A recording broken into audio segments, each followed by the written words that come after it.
Hi, welcome everyone. Welcome to my channel.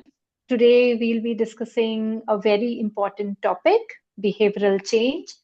So when it comes to behavior change, it's basically an ongoing process. It's a continuous effort to adapt to maintain a new behavior. And this can impact our daily lives. How do we tackle our challenges? Or it could be leading a healthy lifestyle, or it could even be a change to follow a proper nutrition. Today, we have Dr. Ricardo with us.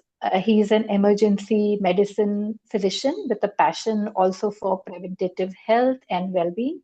He's running a health and life coaching social enterprise, Health Navigators Limited. Thank you, Dr. Ricardo, for joining us. It is so good to have you on my channel. Let the audience know more about you and what you do.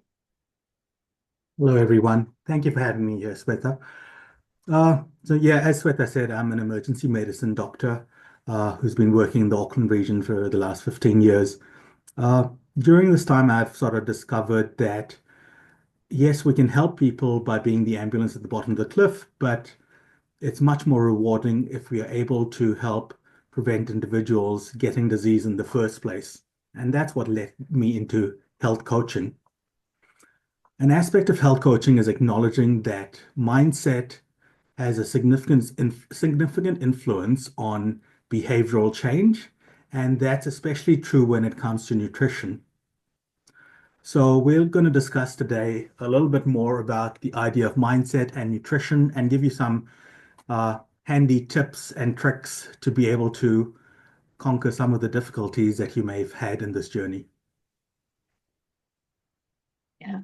Thank you, doctor. Like even for me as a nutritionist, nutritionist is my profession, and when I deal with my clients, sometimes I come across individuals having multiple issues. What you mentioned, and when they come to me after visiting a doctor, because their physician has suggested them to follow a healthy lifestyle, that's how they feel the need to approach a dietitian, to rectify their food habits. And more than 60-70%, I can say that they are the ones who cannot probably, like they can't reverse their diabetes.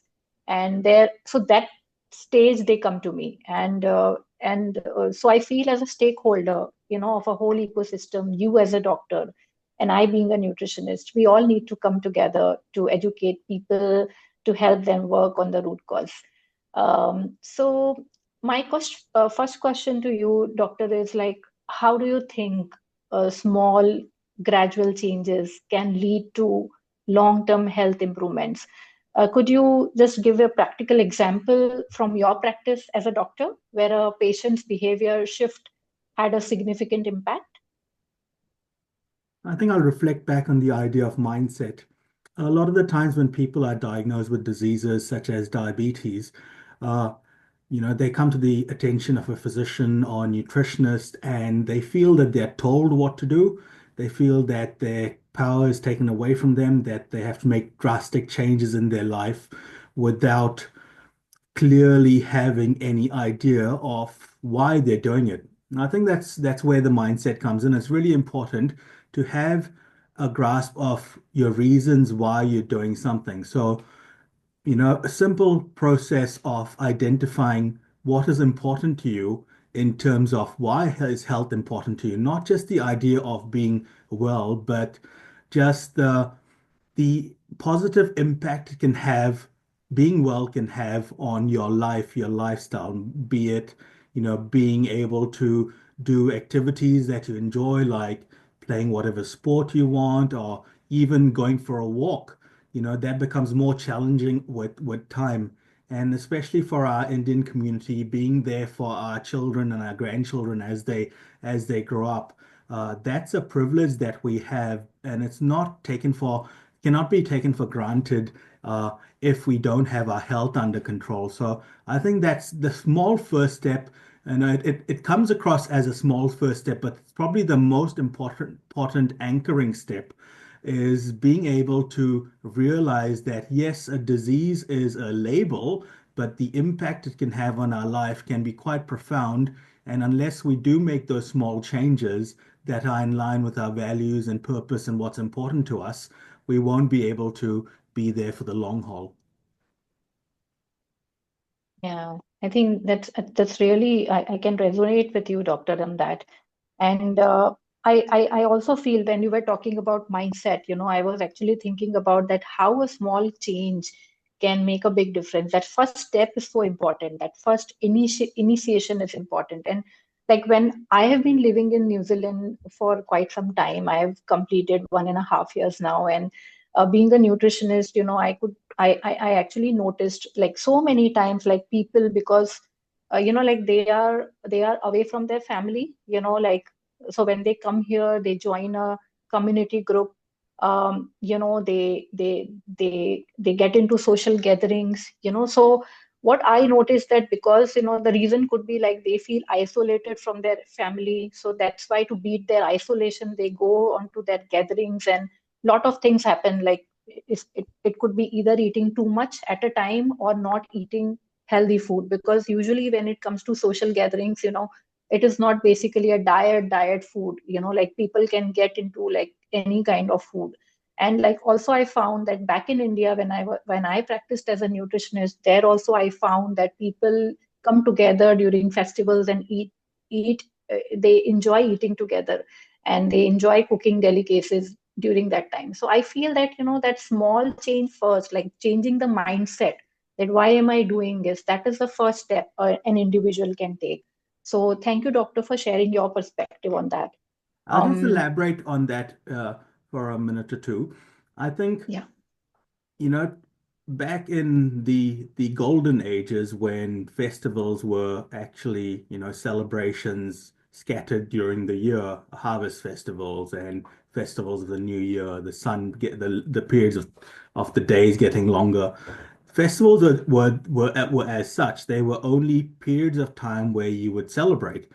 However, the access to food has become so difficult, so difficulty or so plenty rather, that people are now celebrating all the time. So, life seems to have become more and more stressful, and people will have a glass or two of alcohol at the end of the day, or they'll have a bar of chocolate, or a packet of chips or Indian sweets, and just so easily available throughout the year that it's hard to make those changes. I think another thing I wanted to touch upon was this idea of family and community. When you first start making the commitment to yourself to having a behavior change, it seems like you're swimming against the current, that everyone is going against you. So if you're the person who normally does, the cooking in the house, and you change the way you're cooking, then you might have your husband or your children complain about the cooking. And if you then go out into your family or extended family or friends gatherings, and you say, "Oh, I'm not eating carbohydrates, or I'm not eating Indian sweets," and everyone looks at you funny, thinking you're dismissing their ability to be good hosts. And so community is so important. And I think gradual changes, as you said, Sweta, are really important, because it's very easy to get distracted by whatever else is going on around us. But when we can hold to the reason and anchor to the reason why we're doing things, it's much easier to make the changes. So I'll give you, examples of small changes that you can sort of make in the family. So the most important thing is for the person who does the shopping to be the most committed to a good diet, all right? And then also, so that means, the person who does the shopping knows that they're not going to give in to those specials at the front of the supermarket aisles to buy chocolates and fizzy drinks and chips. Or even if they do, they ration out the amount of treats that they have. The second thing, they change the way that the cooking is happening in the house. That's a big shift. So even it doesn't mean drastic changes. You don't have to completely give up food that you enjoy eating, but actually limit it to the celebration times. Have your food on the weekend where you can eat together in the family, that the whole family enjoys eating. During the week, sort of minimize the amount of bread and carbohydrate, plain carbohydrates, and rice, roti that you would eat, and maybe eat it twice a week rather than 7 days a week. And that really helps. and have then a collective agreement again among extended family and friends that when you are having the gathering, even if everyone doesn't need to eat healthy, at least have some healthy options so that you can actually feel that you're able to participate in the gathering without being the isolated stranger. That's so true, Doctor. Thank you so much for sharing your insights on that and sharing your perspective. Like out of this whole conversation, what we are having, and just now what you spoke about, I wanted to just understand, Doctor, that, yes, as a doctor, because you are into, mindset changing and behavioral change, I know that you majorly focus on what are the values a person should carry and what is the purpose of a person to be following a proper healthy lifestyle. Like how uh, do you explain this using your own philosophy or framework? So that behavioral change specifically can help improve people to follow a proper nutrition. So, look, I think I believe in the mind, body, spirit triad of things, and especially I've had my own battle with weight gain and mental health issues, and so Hmm. I speak from experience rather than purely as a physician. But what I've also done is I've done some extensive study in aspects of cognitive behavioral therapy, acceptance and commitment therapy, and mindfulness. So those are the three that I use to explain. And I don't just use them as concepts, I use them as practical ways of dealing with different things in as you struggle to sort of keep in tune with your behavioral change. For example, people when they first start doing a diet find that they want to exclude everything that's bad, right? And unfortunately, Hmm. that aspect or that attitude doesn't serve them well because often the diets fail within 2 or 3 days because we can have Yeah. only so much self-determination and ability to avoid things that that maybe good for us in a way, or at least in a psychological way, but bad for us in our physical way. Because things like chocolates and alcohol and simple carbohydrates, they do have a significant effect on positivity in the mind. They cause a bit of Yeah. release of dopamine. So I think the way to deal with it, for example, from the behavioral side of things, as an individual, is to be able to, I used the word ration before, is be able to ration. So give yourself small treats in small ways when you feel that you need to keep yourself on the long-term healthy eating sort of module. Uh, so that's the behavioral side of things. Mindfulness is really interesting because what mindfulness allows you to do is be present in the moment. And when the thoughts are running away from you, you can either reshuffle your thoughts or distract your thoughts through bodily sensations. So that doesn't often last for a long period of time, but at least it gives you the ability to refocus when things are difficult. For example, again, if using the idea of eating a bar of chocolate, you may Hmm. usually sit down in front of the television and eat the full bar of chocolate. But if you can say, okay, I have this bar of chocolate in me, let's do a test with myself. How long can I procrastinate from eating the bar of chocolate by, for example, focusing on my breathing? And when you do practice separately on mindfulness and breath meditation or bodily sensation meditation, you start practicing the skills that are required to help you through the difficult times. So you may find that you can make it a minute without eating that chocolate, and then you may give yourself a reward with a small piece of chocolate as a result of that, right? And then sometimes we fail. We don't always, as part of human being and behavior is failing. And when we go through that failure, we need to restructure our thinking into what that failure means. At least we've managed to make it a minute or 2 minutes when we would have otherwise just given in to the bar.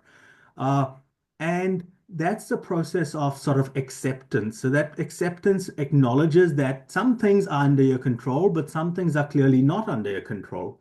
And the commitment side of things comes to the fact that when you are in line with your values, purpose, and reason for doing things, when you Yeah. can cognitively bring that to the front of your mind, you are able to make better decisions in line with those values and purposes and reasons, right?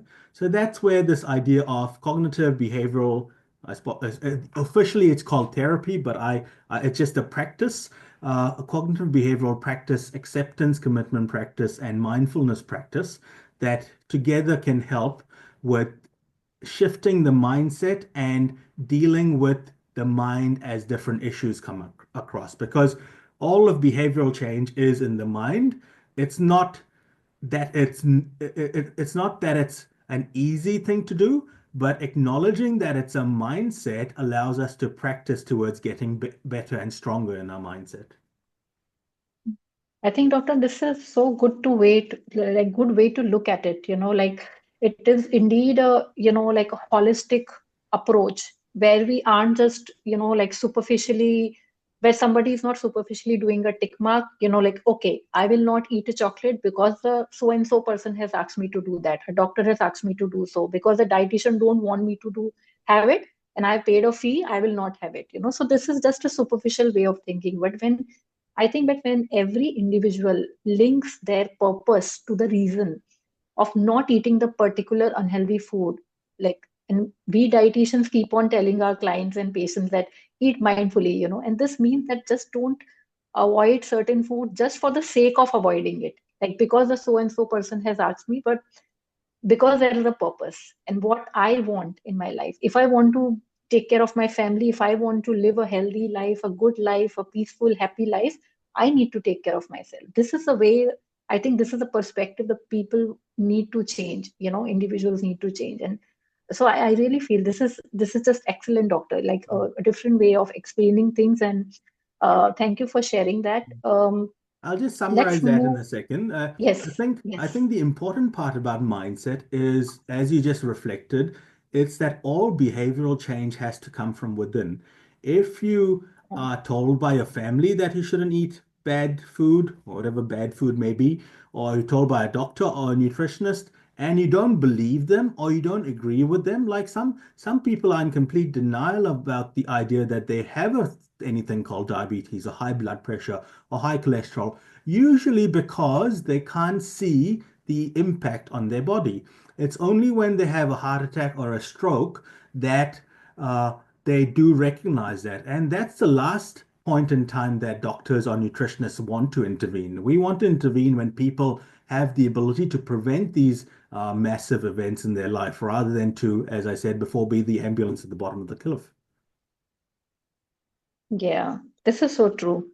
Doctor, so basically, when a patient comes to you, you tell that patient to take a medicine and cure, get cured. Same thing is with the diet. When people come, we prescribe them a diet and ask them to follow a nutritious food. Many a times it happens, like in my profession, that even though the person want to change the habits, sometimes it becomes difficult. And specifically for a patient, if you are looking at the patients and if I am looking at my patients for a diet, if a person has been following the old pattern for a longer time, sometimes it becomes difficult for the person to really come out of that, even though that person wants to do that, like, and it's really sometimes in my case also, like seeing some individual, they find it hard to stick to a nutritious diet. And so I just want to ask you, doctor, that what advice do you give to such patients who want to eat better, who want to live their life healthily, but struggle to maintain those healthy habits? So if you can share some insights, doctor, on the concept of a three-pronged approach, that would be great. Yeah, yeah. I think that's really important. I think often, the main reason that diets fail is not that people can't stick to them. The reason that diets fail is because people set up these big goals, right? That it's a diet in the first place. That, a diet tells you, it automatically tells you someone else is telling you that you're unhealthy and you need to eat better, right? Same with exercise plans. In order for these to succeed, you need to take the small wins and you need to capitalize on the small wins. That's probably the most important thing, right? And that approach in mind body is really important, along with that CBT, ACT mindfulness approach, because as soon as just take the bar of chocolate, for example, right? Okay, so you eat a couple of pieces of chocolate.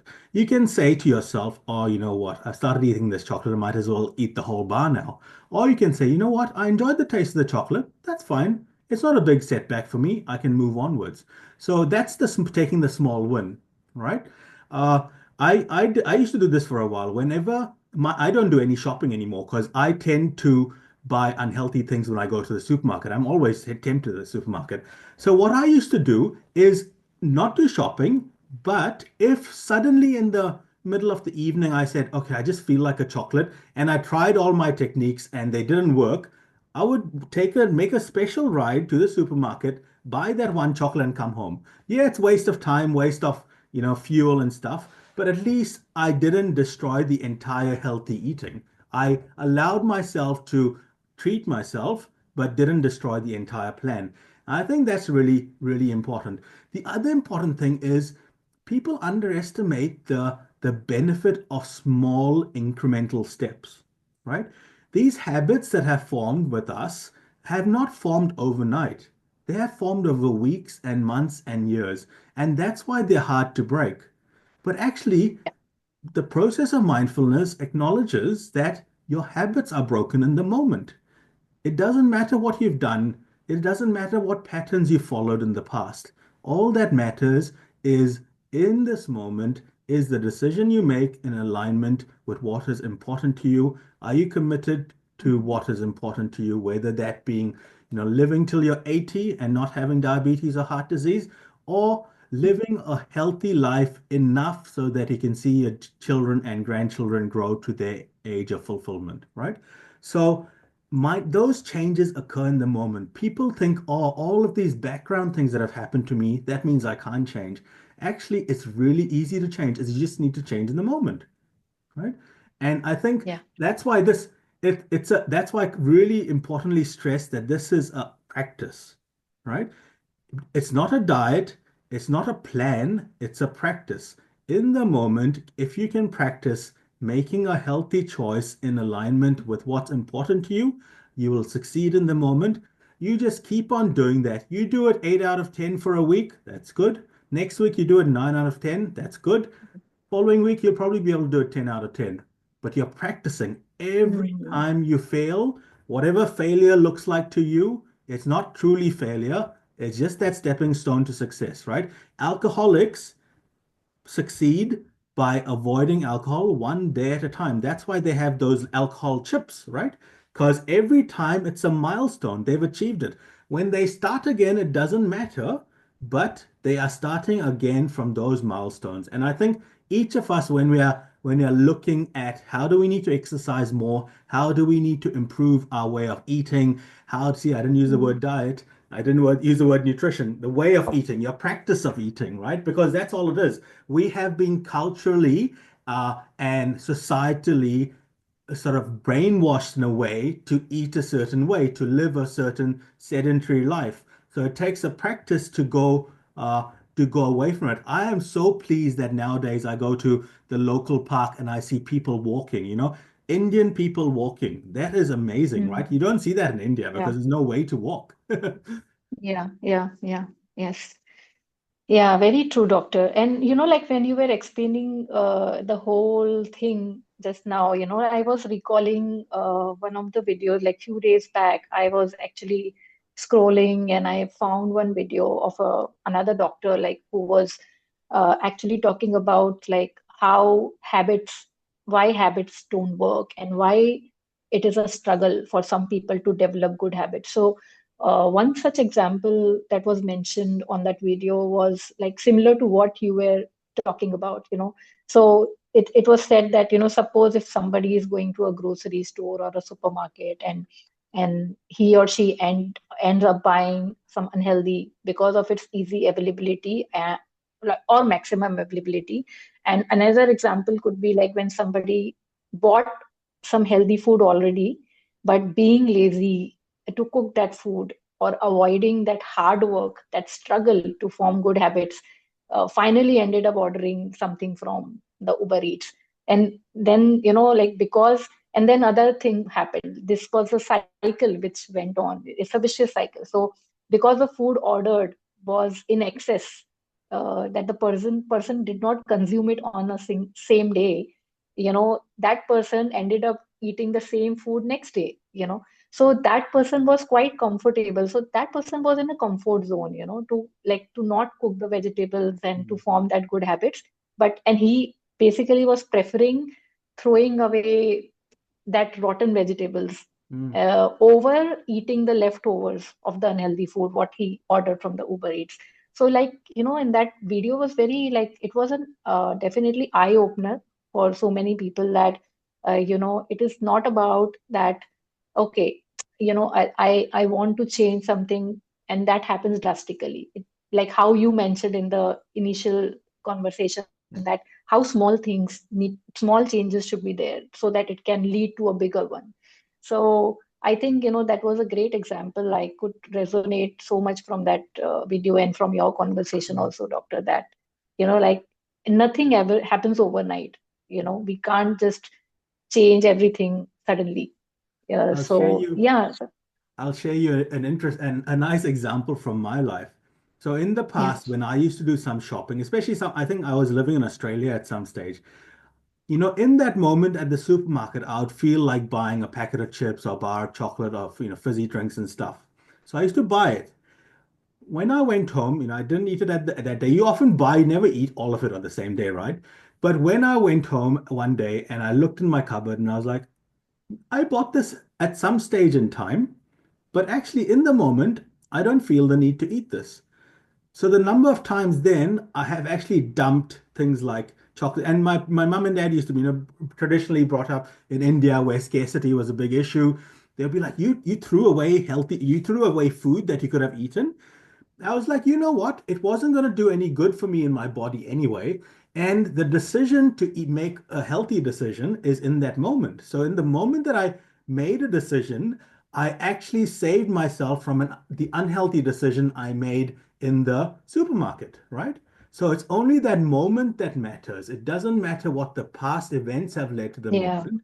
It really matters what you do in that moment. So that same person, he could have said, you know what? Okay, I bought takeaway once, but let's use these vegetables, or let's not throw out the vegetables. Let's throw out the takeaways. Yeah, spend more money on takeaways, but actually, it's not the money that makes a difference to me. It's what this means, what this reflects about me in my mind. Am I being true to myself and my values and my purpose? And how can I keep to that truth as much as possible? right. Yeah. Very true, doctor. Like, and I think this is a more, it's a sustainable approach, like, when, and it will be with us forever. Like, it will not be like, okay, if somebody want to cure a disease, then that person has started following a proper healthy regime, but that person want to sustain that habit for a longer time. Mm, So that's why the purpose, the values, what you spoke about are very important. Because if the person understands that, nothing is going to stop him or her mm. for following a proper habit, or forming a good habit. And Moving on to another, yeah, doctor. so just Yeah. briefly say something. This is the reason why habits and goals don't actually work. See, your habit makes you believe that if you have so many days in succession, right, the next day will be easier. But that's not true, Mm, right? Goals, if they are not clearly set up, they don't work either. What goals tend to do, for example, when I think about goals, I think about some males or females who look at certain events in their life, like a wedding or a child's wedding, and they'll be like, "Yeah, I want to lose 5 kilos for that," right? But the truth in themselves, they realize that they're not doing it for themselves. They're actually doing it for other people. They're doing it so that they can look good for other people, not necessarily from themselves, right? Because yeah. most people know their sense of self-worth is not really about how they look, it's about how they feel. Mm. And I Right. think that's really important. I don't want to use the word it's a lot very important for women, but I think it's really important, you know, because when you make your goals based on external satisfaction, you never really understand truly what motivates you. And if you can't understand truly what motivates you, you will not be able to, in that moment of desperation, make the decision that is in line with your values and purpose. Yeah. Very true. Yeah. So, doctor, can you just throw some light on, how? So I know that, you believe in that, like psychological cues and environmental cues and social cues. So, giving an example of a person, suppose if a person is an alcoholic or having a smoking addiction. For such people, because I'm sure you would be coming across so many people like this because you are a doctor. So what is basically your thought on what is the environmental effect or psychological effect or emotional or social effect, if you can throw some light on this. I think I think that's a really interesting question because we often see ourselves, immersed in the environment around us. But actually, the trigger is only the first part of the step of addiction, right?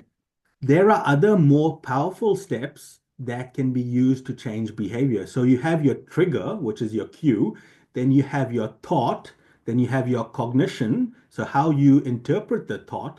Finally, you have your behavior that seems to connect directly to the trigger. So most people, when they have triggers, they fail to realize that that's actually a four-step process at minimum, right? So they just jump from their trigger to their behavior.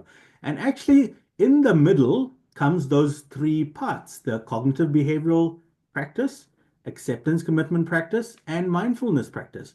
You can use any Okay. of the three to help break the link between the trigger and the behavior, right? Hmm. For Okay. example,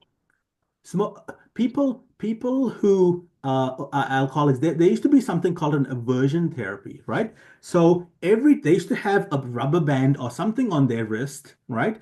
That they would Hmm. snap every time they had a thought, right? That would cause them to have the behavior. Actually, there, the thought was the trigger. Sometimes it wasn't precipitated by the environment, right? And the distraction allowed them to change their cognitive process so that their thought didn't lead to their cognition, didn't lead to their behavior, right? So that's an example of that. Another Hmm. example of people of what we use is that a drug called antabuse. So antabuse is a drug that every time it's taken orally, so it requires people to take it, but every time you would drink alcohol, you would have excessive vomiting from drinking alcohol.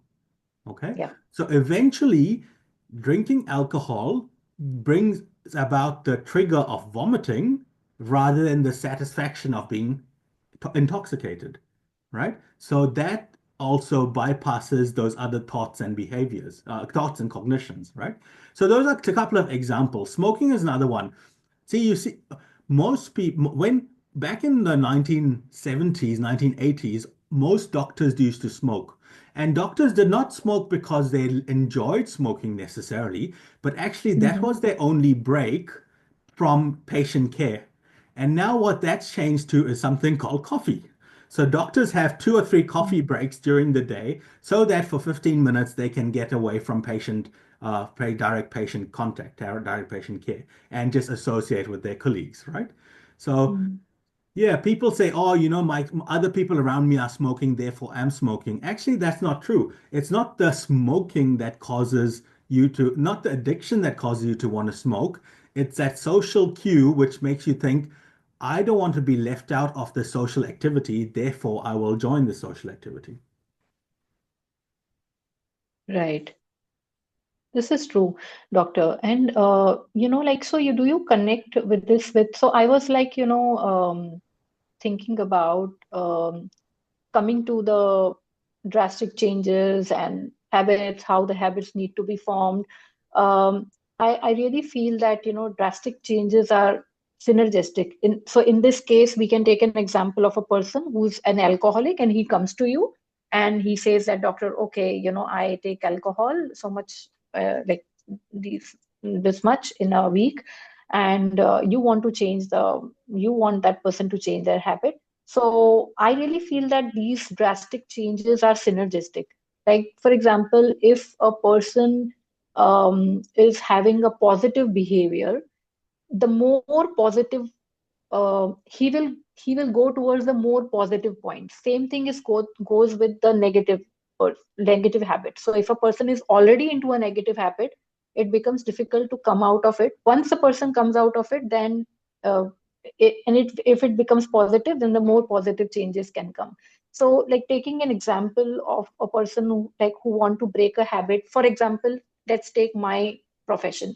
So if a person wants to beat the obesity and the diabetes issues, and they want that person joins a gym, that person decide to join a gym, the moment he puts that first step um, of exercises, he will soon form a tendency to start eating healthy, and probably start craving for healthy foods instead of unhealthy ones. So so what I feel that, the both the habits, like, they go hand in hand. So if a person starts that first step of exercising, that person will ultimately gradually follow to eat healthy.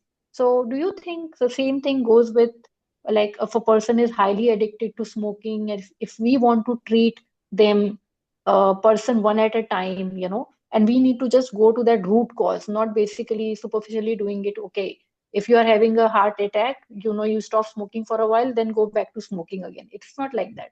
That person has to sustain that habit. So um, so I feel that, probably, that like, if for a smoker, that person has already some anxiety issues and feeling depressed, so we need to go to that root cause why that person is getting into the smoking addiction. There should be some reason. So finding out the root cause, treating that root cause, why that person is feeling anxiety and depressed issues, and then treating that person, and asking them to get out of that smoking habit. So do you also resonate with this, doctor, that habits, good habits and bad habits, whatever they are synergistic? Like, it's basically a vicious cycle, and we need to break it somewhere. Yeah, thanks, Sweta. That's an interesting question. I think there are two parts to it. One is when making any behavioral change, as I said before, you align with your values and purpose and reason for doing things. But you have to also acknowledge that any decision or behavior is interlinked with other aspects of life. You know, health in itself is interlinked with family, finances, work, social activity. Mhm. Uh, Yeah. and when we think about those triggers or cues, making those decisions, as we've discussed, extensively during this conversation, uh, need to take into account those other external factors, right? And I think then the second part of it is how does making behavioral change or influencing, improving your mindset in one aspect of your life, how does that impact other aspects of your life? I think the core of that of the answer to this is it's because of the process you undertake, the practice you undertake as a result of it. As you mentioned, CBT, ACT, mindfulness. So by using those practices to improve your nutrition, your diet, your activity levels, you are actively allowing your brain to sort of access an aspect of your cognition, of your psychology that previously was untouched. Because by being Mhm. present in the moment, for example, through mindfulness, you acknowledge that your decisions that you make in the moment have worth, right?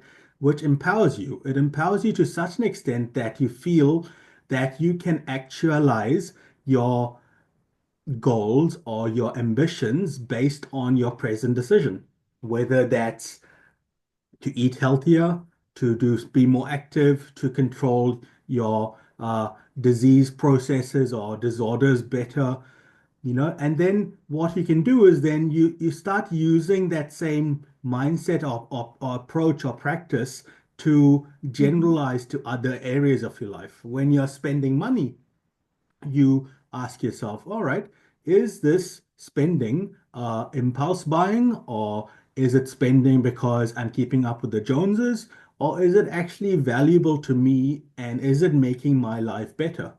Right? It's the same question you're asking yourself when you're determining whether you should eat the block of chocolate. Is this aligning with my values? Is it making my life better? So Mhm. that applies for the other stuff as well. Acceptance, when decisions don't go your way, when outcomes don't go your way, you accept the fact you can't control everything, but you're still committed to making those mindful decisions in the moment that help align with what is important to you in your finances, in your relationships. When you're having an argument with your kids or your partner, you ask yourself, is this in my best interests? Is this my way of expressing love to the other person? Right? So this Yeah. mechanism, this process, this practice can be used extensively across multiple things, and that's why I find it so powerful. So by applying it initially to my the way I eat, the way I exercise, or my activities, I've been able to apply it to a whole bunch of other things in life, and you actually then become more at peace and serene with where your life is. Yeah. Thank you so much, Doctor. I also feel that, like from what you explained earlier, that, once we understand the what, like what is important to us, then it becomes very easy to decide, the right steps, the actionable steps. So this is what I actually could understand out of the whole conversation, and I really feel that, because I particularly follow a Buddhist philosophy as well, and that Buddhist philosophy talks about self-empowerment. So when somebody is empowered, when somebody is aware, that what is right for me, what is wrong for me, and the whole process of, like, self actualization, and um, so when all those things happen, I think it synergistically connects with everything, like what you were talking about. So I feel that, I could really relate to this very important point from this conversation, that if if if we talk about, like, what if why is sorted, why do I need to form good habits, then we end up figuring out how.